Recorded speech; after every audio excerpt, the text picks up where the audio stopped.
Like every other guy my age, I love Star Wars, so let's rank episodes 1 through 7.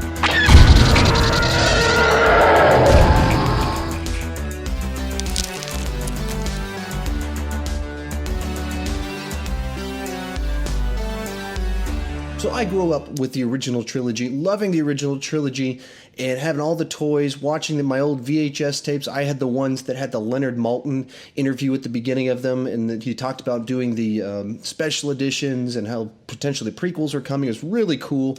And so when the prequels came, I, like most people my age, was pretty disappointed by them. But because they're Star Wars, it's still enjoyable mess. It's kind of like a really bad bowl of ice cream. You still like it. You just would rather be eating something much better than a bad bowl of vanilla ice cream. So with that, which one is the worst of the Star Wars movies? I'm going to say Episode 2, Attack of the Clones. Most people say Phantom Menace, but I'm going to put Phantom Menace somewhere higher up on the list, obviously, because at least I know what the thorough-through plot line of it is, and maybe it gets boring with Trade Federation negotiations and Senate meetings. But this movie, Attack of the Clones, the plot of it is so unclear as to exactly what is going on. So you have Anakin trying to protect Padme. There's Count Dooku arrives, and he's got stuff going on, and there's a war brewing, and then there's people making clones, and so there's all this stuff going on, and it's moving forward, but it's not like there's one problem that needs to be resolved by the end of it. It's like you're just seeing little episodes in this phase of all these characters' lives, and it's just setting up future plot points, but not very well. And so as you're watching it, to state all the obvious things, Hayden Christensen, I don't know if he's a good actor or a bad actor, but he's directed so poorly in this, the dialogue is so bad that he just comes off atrocious. And is complaining about sand gets everywhere. I mean, it's just tedious to watch. And some people will criticize Phantom Menace for having overly dance-like choreography in the lightsaber battles, but at least that's really cool to look at. In this film, the final battle almost has some cool moments, but for the most part, it's just, there's not enough of it. It's too far back. There's parts where they're like swinging their lightsabers in front of their faces. Very odd. I'm not a big fan of Yoda lightsaber battle guy because it just seems so out of character for him to suddenly be flipping around and be so mobile. And of course it's because of the Force, but the way he's doing it just does not seem in character for him. And overall, of course, the love story is just a train wreck. It is not good. It feels forced. He comes off creepy. She comes off manipulative. And why is she wearing all these outfits if she's not trying to seduce him? And I don't want Boba Fett to tie back into the origin of the clone troopers, tying into the stormtroopers. I don't want to know all these details about him, that he's just a clone. I'm not interested. It makes Boba Fett way less cool, and I'm one of those people that does not want a Boba Fett movie because I want the mystery. I don't want to know his backstory. I don't need to know everything about everyone. So it's just not a enjoyable story. It has less Jar Jar. I guess that it's going for it. But besides that, there's not really a story. It has the bad acting. It has the bad directing. It's just all over the place in all the wrong ways and giving backstory we don't want. Coming in at number 6 is Episode 1, The Phantom Menace. A lot of people put this one as their last movie, really for 2 reasons. It gets boring with trade negotiations, or 3 reasons. Trade negotiations, Jar Jar Binks being a terrible character, and the Gungans and their scatological humor and fart jokes, and then young Anakin being pretty annoying and not a great actor. Hey, look, my dog stopped by. Guess she really wants to hear my thoughts on Star Wars. But so I can't defend any of those. He is a bad actor. Jar Jar is annoying, and then it gets boring at parts. But what it does have going for it is that it has a consistent story that you can follow. Jedis are sent to a planet to save the day. They discover a conspiracy. They have to run away. They come back and save the planet. Along the way, they discover a mysterious new figure that might be useful as a Jedi. You can follow it. It's a clear story.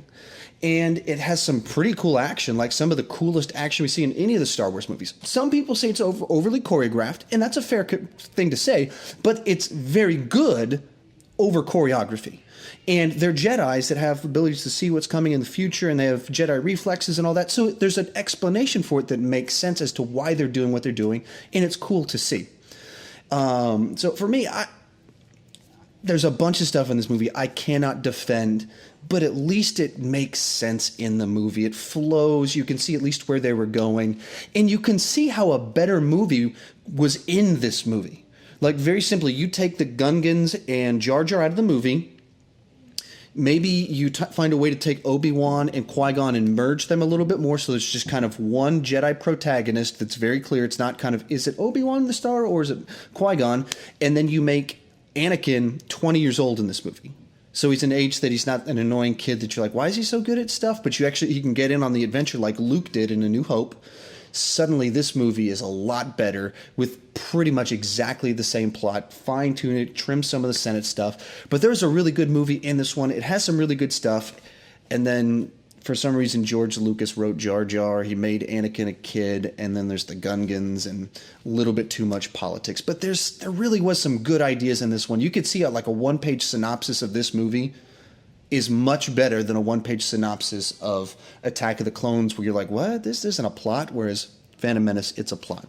Number 5 on my list is Episode 3, Revenge of the Sith. This is the one that a lot of people rank higher up. Some people say it's better than Return of the Jedi, it's better than The Force Awakens. That's pretty common to hear from people, and I can understand where they're coming from, and the final act of this movie is very emotional.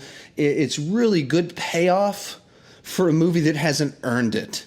It's earned it based off the goodwill of the original series. And for me, I can't see how people can say that this is a much better film than the other prequels. It has the same gigantic problems. In particular, this one has, in its own ways, it's more offensive, the problems in the writing in this film, because the fall of Anakin is supposed to be the best story in all of Star Wars, and there's so many, it's like teeing off. You're set up to hit a home run with the fall of Anakin. That's why this movie is the best one, because it's such an easy story to make emotional and heart-wrenching and awesome. And then what we get is he's trying to save his wife from dying. And there's a sequence where in the movie, in the span of 5 minutes, he's like, "You're a Sith, I'm going to stop you." And then he comes back within 5 minutes and kills a Jedi and then slaughters children. Like, it happens that fast with, like, it's just so sudden. In the previous films, established very slight hints of he's, like, impulsive. But they do not set him up for this sudden fall. They didn't tell the story very well. It has big, big issues. But, like I said, this is better than the previous two. There is a more of a story to see the fall of Anakin. There's a story to that. The tragedy of the fall of the Republic, fall of the Jedi. And the final act, because they can borrow from the previous trilogy, is so emotional. I'm a big fan of the Jedis being awesome at fighting, and so the Obi-Wan Anakin fight is incredible. I don't mind as much the Yoda fight in this one because it seems to make a bit more sense. It seems to fit a bit more. Still not a big Yoda lightsaber fan. There's a few too many moments in this one that are also just kind of making cheap connections to the previous films where Chewbacca's in it, and it's clearly Chewbacca. If you've seen the other ones, you know this is Chewbacca. And then Yoda walks off and he goes, "Thank you, Chewbacca." And he just says it so blatantly in your face in case you're a moron and couldn't put it together. And then you get to the final bit of this. I'm assuming we've all seen this if you're watching this video. I don't know why you'd watch this video. If you hadn't, you get to the final section and Padme dies of a broken heart. Padme dies of a broken heart. So this strong, empowered woman that was the princess of her planet, queen of her planet back in the first film, now dies of a broken heart because her secret lover turned evil. I mean, it's just so bad what they did with her character, and that she dies off, in that it doesn't even make sense when you've got Leia in the previous films talking about remembering her mother. It really is not as good as it should be. Still better than the other ones. Has some really cool elements. Very powerful scenes in it that are very cool. And then a lot of the mess that you saw in the other ones. Coming in at number 4 on my list is going to be Episode 7, The Force Awakens.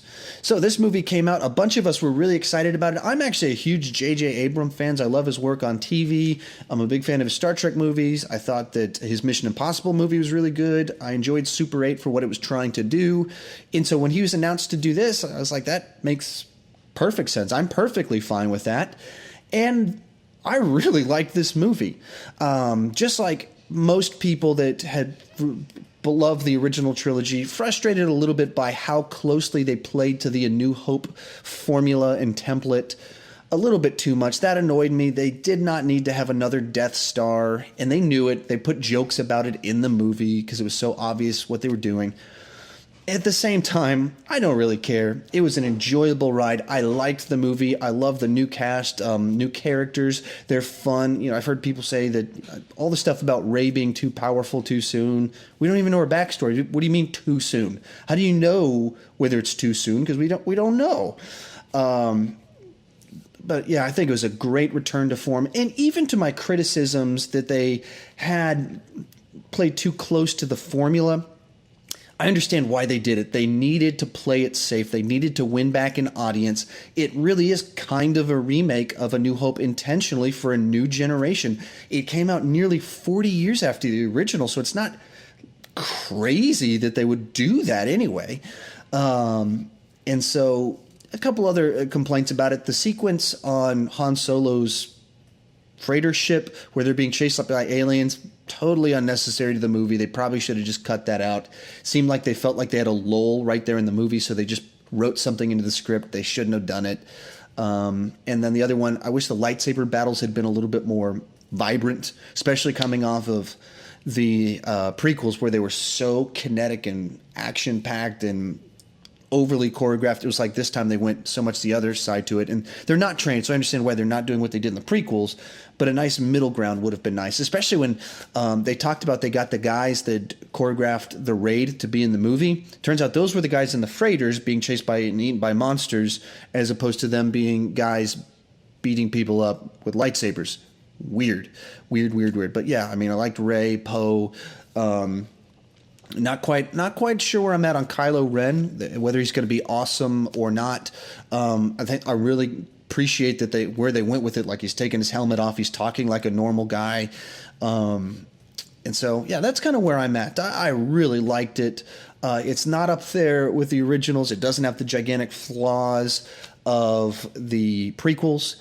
I don't think they were really swinging for the fences. They weren't trying to hit a home run with this. They weren't trying to reinvent Star Wars. They were trying to get on base, and they hit a nice double or triple with this one. It's not a home run, but man, they went for something enjoyable, get on base, and they did it. I was thoroughly entertained. I've watched it a bunch of times.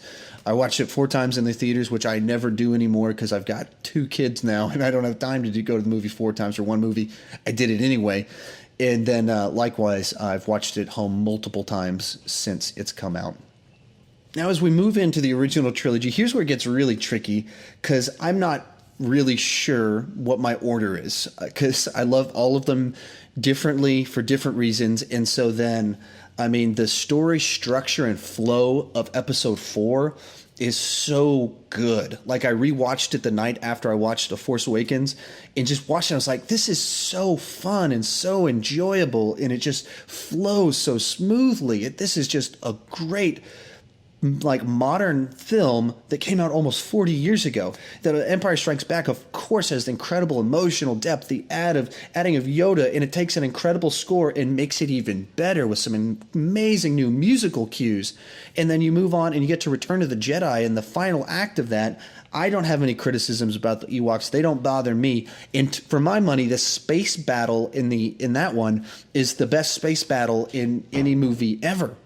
And so when we get to these final 3, it's literally my childhood against my childhood against my childhood. I'm not quite sure, even as I'm saying this right now, what you're about to hear, because I'm still playing it out as we go through this. So number 3, I'm going to go with Return of the Jedi. We're already talking about some of my favorite movies of all time, so being number 3 is not a criticism. It's just competing against all my other favorite movies of my childhood. This movie, I think it had the hard situation of they had to find a way to bring Han back, and so you have a first act of the movie that doesn't really tie into the rest of the movie other than to rescue this one character. And for that reason, the flow of the story, it feels very episodic. Here's episode 1, save Han. Episode 2, play around on the planet, get captured by Ewoks. Episode 3, big gigantic battle. And even within the big gigantic battle, you've got all these different things going on. And so it just doesn't flow quite as well. Still, this is not a criticism to like make fault the movie. It's an incredibly enjoyable film. Some people don't like the Ewoks. Maybe I'm just young enough that I like the Ewoks. I don't really understand where people are coming from on it. It's a very tried and true storytelling and especially film-going trope of the primitive people take on the advanced evil empire. This is what you get in Dances with Wolves, Ferngully, Pocahontas, The Last Samurai, and Avatar. It's the same thing. You see it a little bit here in Return of the Jedi, and I'm not going to fault Return of the Jedi where I don't fault those other stories for doing it. They're little teddy bears, but we don't know how strong these teddy bears are. That dog right there weighs about a third as much as I do, and her bite is quite powerful because she's a pit bull, and she's the weaker of my 2 dogs. The other one weighs a little bit more than her, and he's vicious, runs incredibly fast, and could tear me to pieces if he so decided to do, because he's very powerful. We don't know if Ewoks are perhaps like that. They just look like teddy bears. They seem to be quite powerful because they're putting logs in trees and smashing stormtroopers, their robotic stuff, and then they sever their heads and use them as drums in the end. So they seem like pretty vicious people to me. Moving on to the other things about this movie that just make it great. The final act is just so powerful.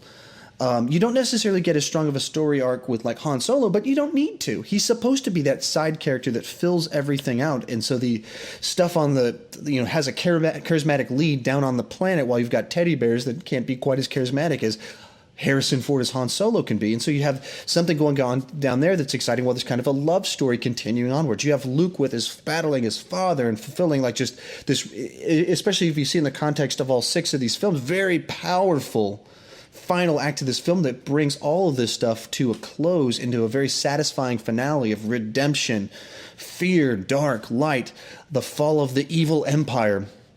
And then, as I mentioned before, that space battle is my favorite of any Star Wars film and any film ever. The model work, the way they choreographed the spaceships, the Millennium Falcon flying through the Death Star, it's just so well done. And all the CGI and all of the prequels and Episode 7 do not match it by any stretch of the imagination. It's an incredible sequence. It's a very nice finale to it.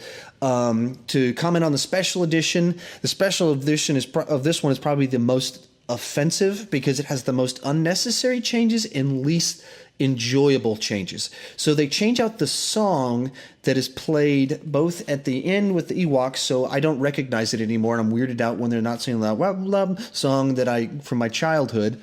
Then they added Hayden Christensen into it, which I'm not quite sure makes any sense. They add Darth Vader saying no when the Emperor is attacking Luke, which I don't like and is not helpful, and it references the worst moment. I forgot to mention this. The worst moment in Episode 3, Darth Vader stepping out of a thing like a robot and just screaming, no! Now that's referenced in Return of the Jedi. Why would you add that? And then they changed the music in Jabba's palace to this bizarre CGI guy just screaming at the camera. Bizarre. Why would you do that? Now here's where the list starts getting really tricky. Number 2 on my list, I am going to go with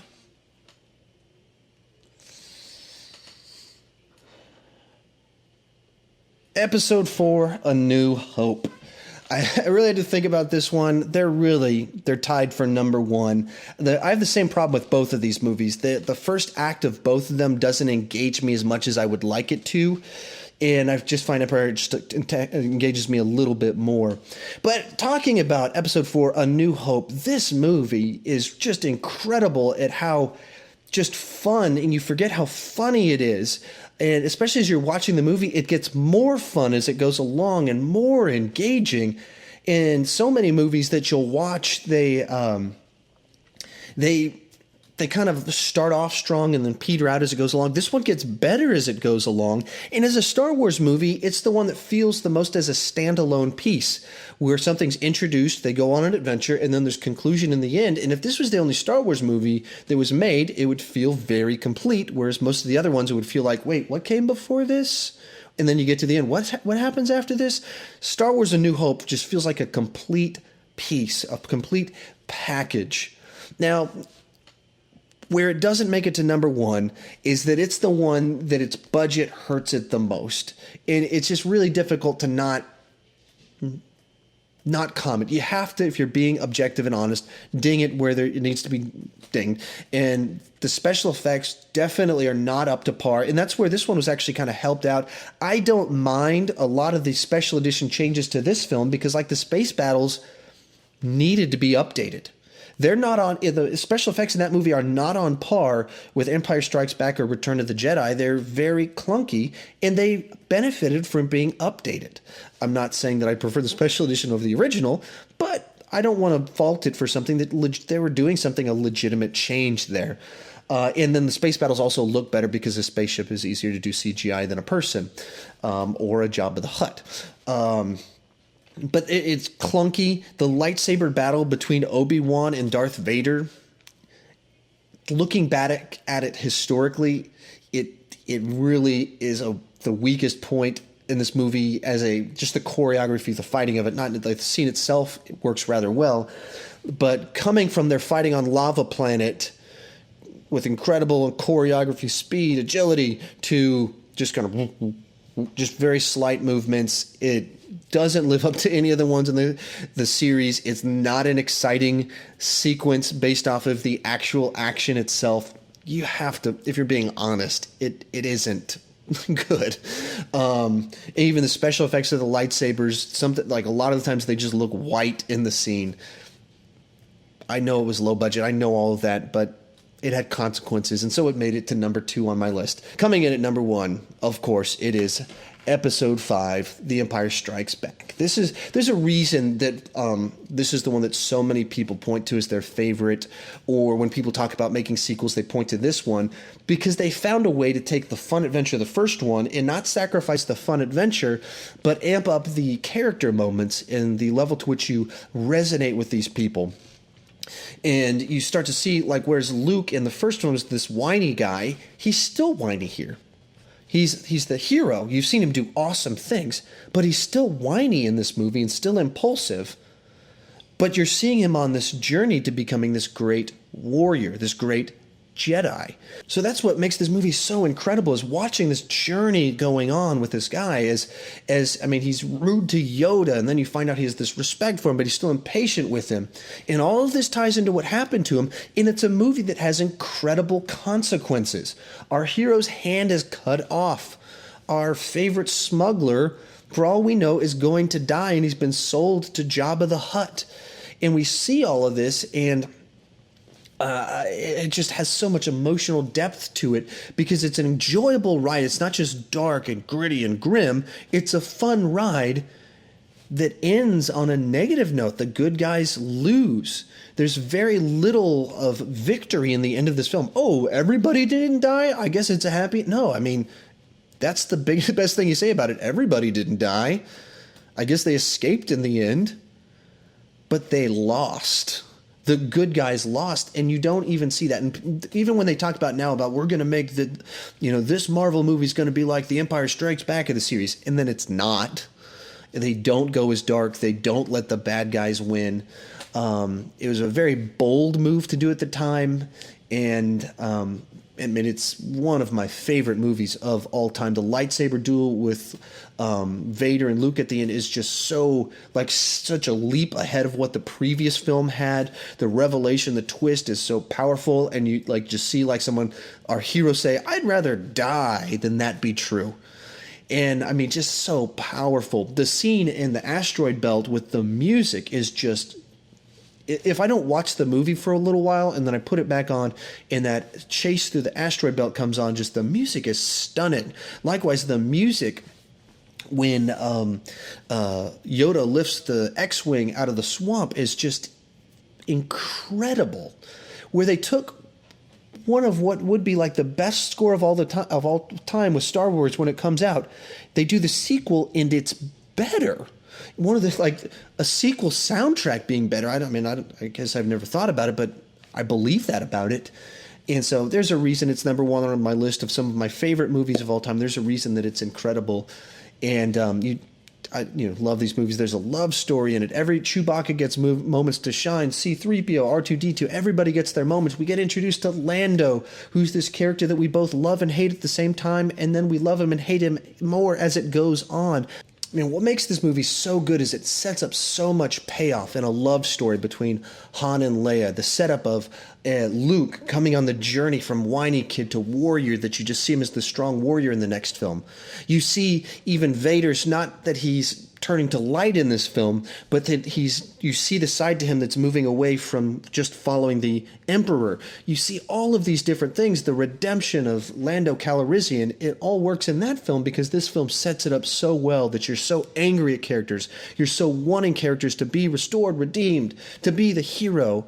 You see Luke go to be the hero and fail in this movie, so when you see him go and be the hero and succeed in the next one, it's so much more powerful. And just even the opening scene of Return of the Jedi is so powerful, somewhat because Luke fails in this movie, and therefore him winning in the next one is just so awesome. So that's my ranking of the Star Wars movies. If we're going through it real quick one more time. Worst, Episode 2, Attack of the Clones. It just doesn't have a clear story. Number 6 is Episode 1. It has a clear story, but it's got a bunch of terrible elements, and you can see how there was a better movie in it already. And then number 5 on the list is going to be Episode 3, Revenge of the Sith. It has some incredible emotional payoff, but all the same faults of the other one, especially the most egregious being that of the plot of Anakin's fall. Moving ahead, we get to number 4, which is going to be The Force Awakens, a very fun ride. Too derivative, but I understand why they did it. Number 3 on my list is then going to be Return of the Jedi, a great conclusion to this. They rounded all the pieces. That is so much great payoff. The story is a little bit episodic and uneven. The first act doesn't quite tie in right, but still a great finale to this series. And then as we get to number 2, painfully to put it at number 2 because it could easily have been on a different day, but number 1 for me. But that's going to be A New Hope, the original Star Wars. Great, great movie. Tons of fun. You can see how these special effects didn't quite work at the time. But this could have been number 1 on my list. And my number 1, for today at least, is The Empire Strikes Back. Just a all-time great sci-fi fantasy film. A great journey of a character coming into his own, and a movie that had the huevos to let the good guys lose in the end. So thank you much for watching. What's your ranking of the Star Wars movies? What about my list do you really disagree with? Let's talk in the comments section. Please click that like button, and if you enjoy what I talk about, please click the subscribe button. Thank you.